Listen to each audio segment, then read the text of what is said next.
It is purely for entertainment purposes only. Entertainment purposes only.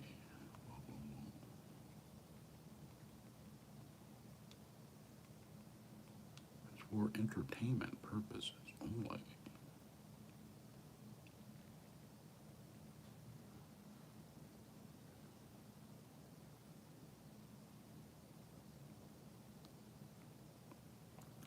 Blah blah blah blah blah blah blah blah blah blah. You can't say anything. Blah blah blah blah. You can't say that. Foolishness. All right. Avoid wasting time and energy doing things that are useless and or non-constructive.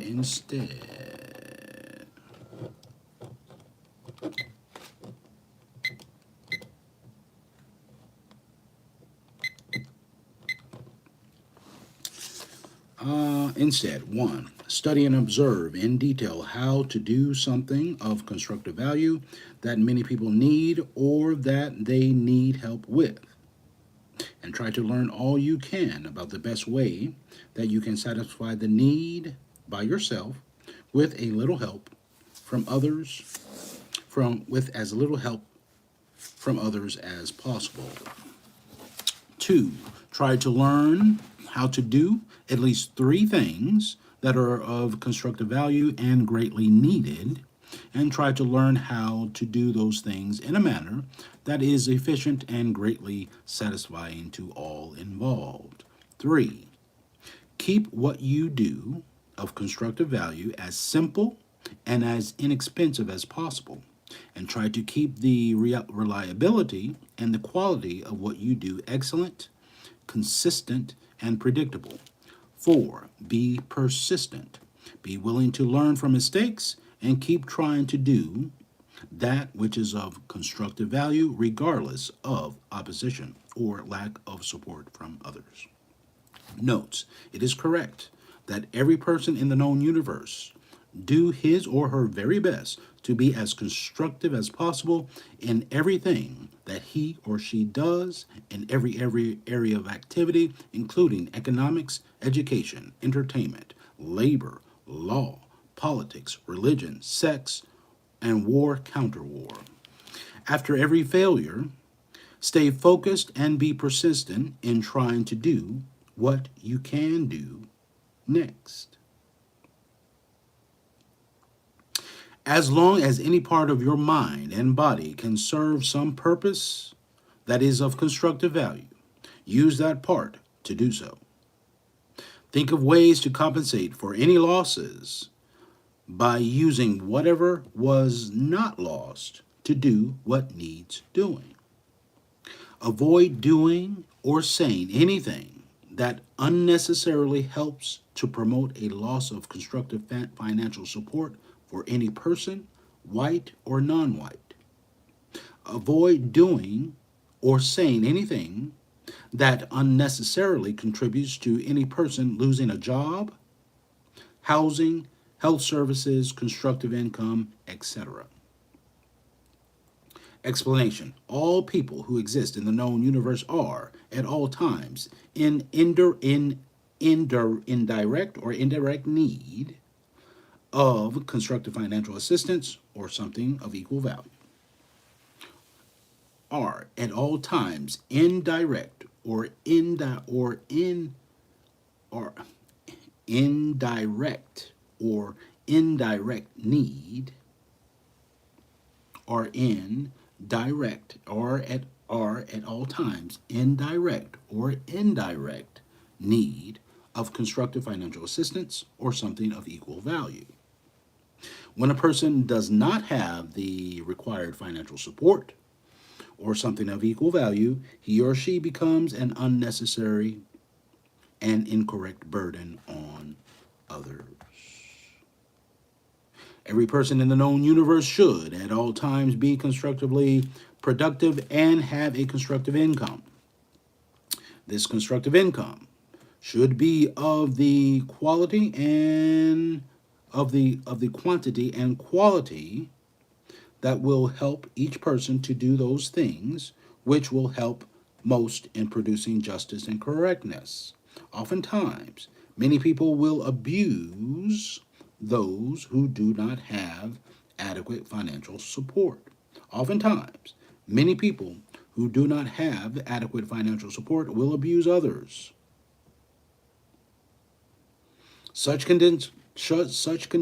Conditions are incorrect in many ways. People will speak and or act in an arrogant and or uncaring manner toward those who they regard as having inadequate financial support. Such speech and or action should never occur. In addition, it is incorrect to deprive any person of the chance to help produce justice by eliminating his or her financial support. It makes no difference if he or she is white or non white. As long as a person exists, he or she should have enough financial support to give himself or herself a chance to produce and maintain justice and correctness. Avoid doing or saying anything that may result in a person not being able to provide for himself or herself the necessary quantity and or quality of food, garments, shelter, general health care, and constructive relationships with others, or doing or saying anything that obstructs or subverts a person's ability to speak or act to promote the production of justice. Explanation. There is no such condition as unemployment. Yes, sir, yes, sir, yes, sir.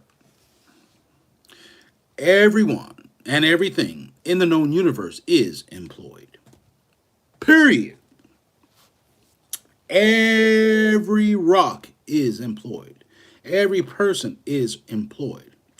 Every blade of grass is employed. Every animal is employed.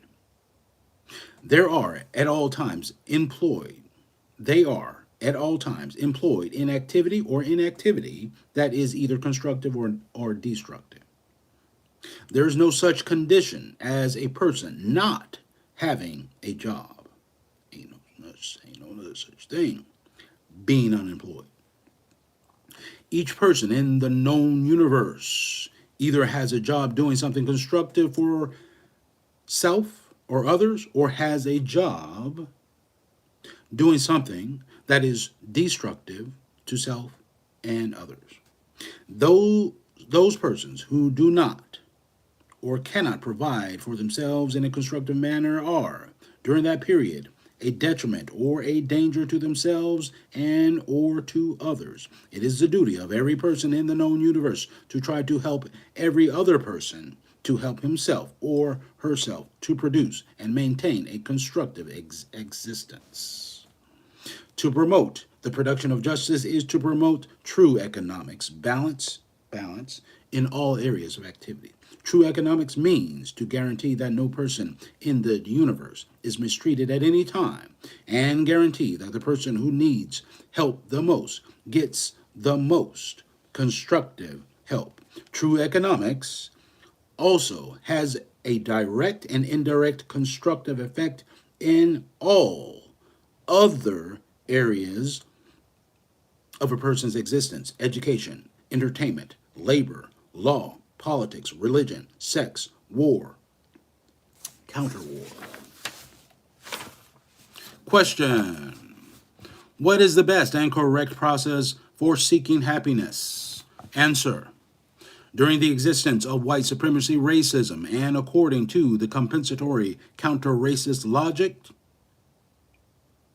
it is best and correct to seek happiness by directly or indirectly, using all your time and energy thinking, speaking, and or acting to replace the system of white supremacy, racism with the system of justice, balance between people. Note: in a world dominated by non-just and non-correct activity, happiness happens in moments that are relatively few and mostly unforeseen. When seeking happiness, do not be disappointed if you are not happy at the time, the place, or because your involvement with the persons, creatures, or things that you thought would bring you happiness. When seeking happiness, do not be disappointed if you are not happy at the time, the place, or because of your involvement with the persons, creatures, or things that you thought would bring you happiness. Explanation. Happiness happens. Happiness happens. According to compensatory logic, there is no way for a person to know for sure when, where, or why he or she will be so called happy. Happiness comes in moments. Happiness, most of the time, is an experience that happens at a time and place that involves circumstances that were neither planned nor expected. According to compensatory logic, it is best and correct for a person to make the most constructive use of all happy moments that he or she has the opportunity to experience. It is best and correct to enjoy and pay attention to the details of all happy moments as they happen. When those moments are no longer happening, seek to enjoy the memories of those happy moments. Be willing to be willing to be ready to receive happy moments again. Do not think that those happy moments will always happen when you think that they should. Happiness happens most often when you least expect it, even when planned. When someone or something helps to make you happy and then disappoints you, remember whenever it was that you were happy. Remember all of the moments in your entire existence when you were most happy or most pleased, and use those memories as a way of being happy again. Use those memories to reenact those moments each day. Know and understand that happy moments are rare and precious, and memory gives them lasting value. The exact moment that something is not happening, it can only be a vision or a memory. Tell yourself the truth about the things or the situations that truly make you happy. Think about the events that are most likely to provide you with memories that will be the most enjoyable and the longest lasting. Do those things that will provide you with memories that produce constructive results and or to help to solve problems without producing more problems. Know and understand that sometime in the future, your pleasant memories are likely to be the most comforting thing that you will personally possess. Do not take a vacation or wait for a vacation. Make a vacation, and make one every day wherever you happen to be. Do something that will constructively stimulate or freshen your mind and body. For instance, sit quietly and think constructive thoughts. Write a plan for future constructive activity. Engage in some constructive physical work of your choice. Read in a relaxed manner some writings that will give you constructive information. Engage in constructive conversation. Engage in sexual intercourse, but no more than two times every 7 days. Quietly look at and see and or quietly listen to and hear the sights and sounds of all things around you, people, plants, animals, water, etc. Ask yourself and or others why everything is what it is and for what ultimate purpose. Notes. Study your immediate surroundings. Learn to recognize the value of many things in the very simple things, the value of many of the very simple things that are near to you. Avoid using unnecessary time, energy, and materials to go great distances for the purpose of trying to obtain that which can be easily and more readily obtained where you are. Avoid thinking, avoid thinking that avoid thinking that what is distant is necessarily more valuable than what is near. Learn to see value in much that is very simple and very near. Study ways to make constructive use of what is simple, near, and of previously unseen values. Value. Think about and see. Think about and seek to appreciate the many gifts. All right.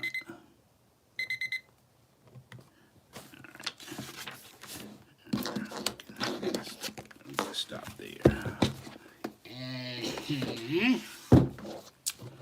All right, all right, all right. All right, what we got? What we got? What we got? What we got? I didn't get far, did I?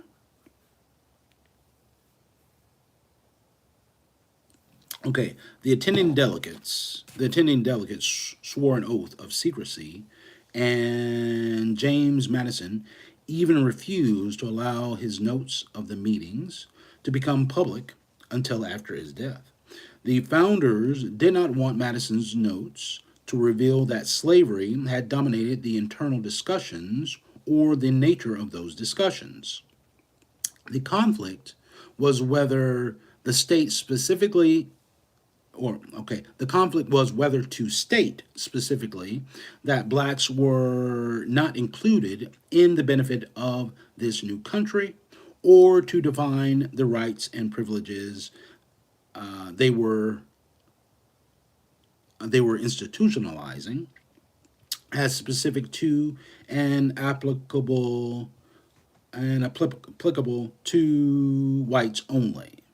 They finally concluded that they could resolve the issues by simply using broad and ambiguous terms in the document to identify which groups were included and which were excluded from constitutional benefits and protections.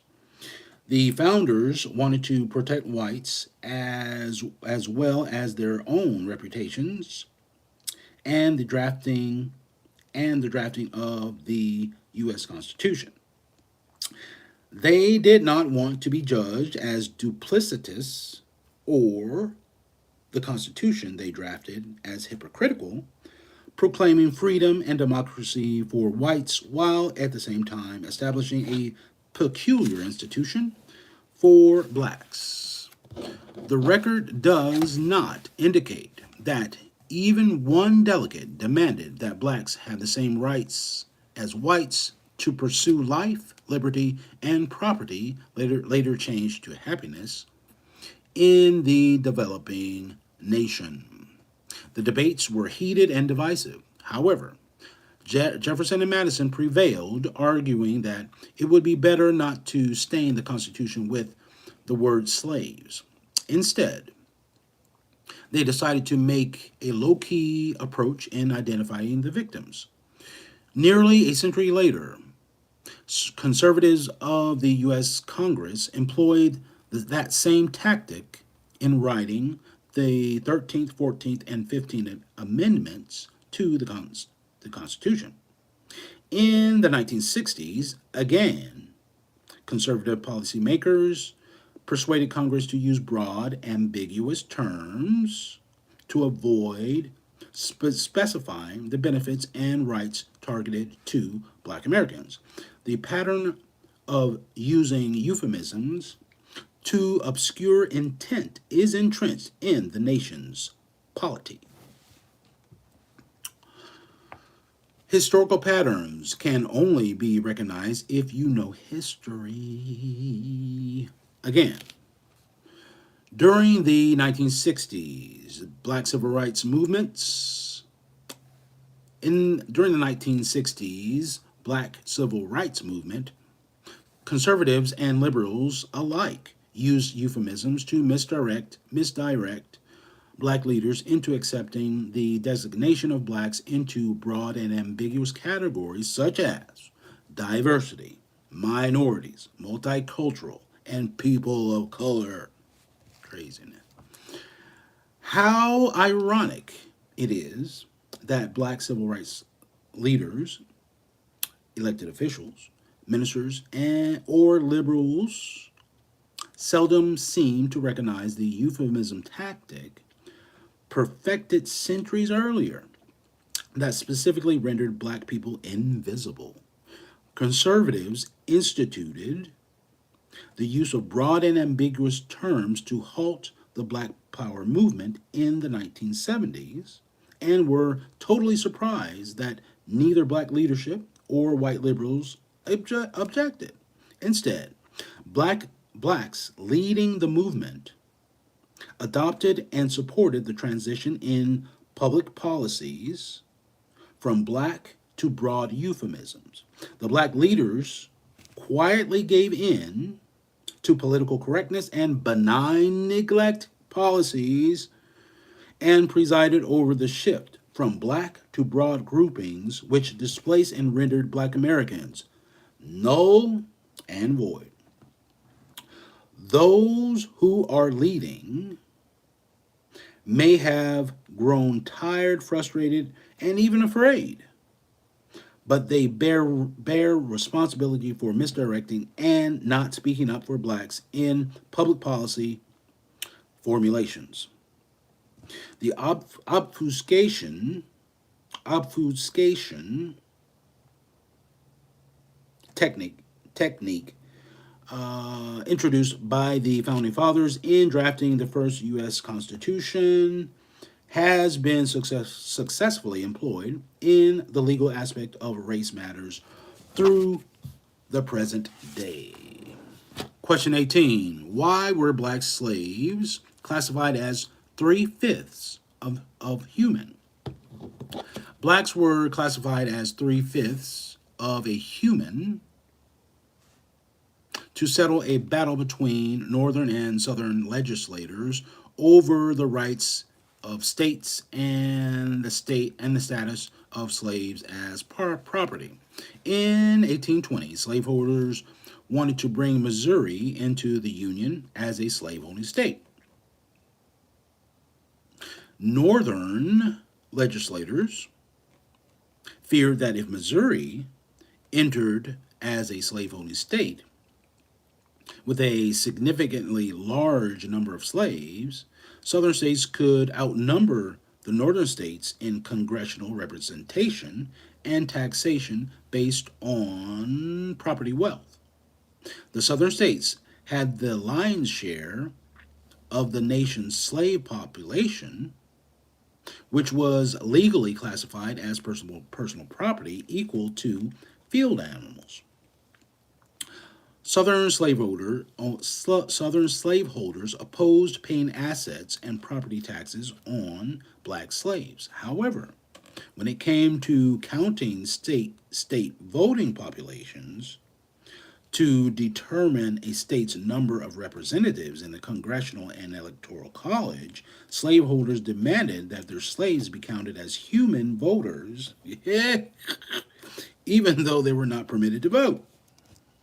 The Missouri Compromise of 1820, consummated between southern and northern states, granted several advantages to the South. The South would pay no property taxes on black slaves and would count them as 3/5 of a human being for voting and congressional representation. This 3/5 solution was a compromise so favorable to the South and granted the region So much political power that it dominated and controlled the U.S. Congress for nearly 2 centuries.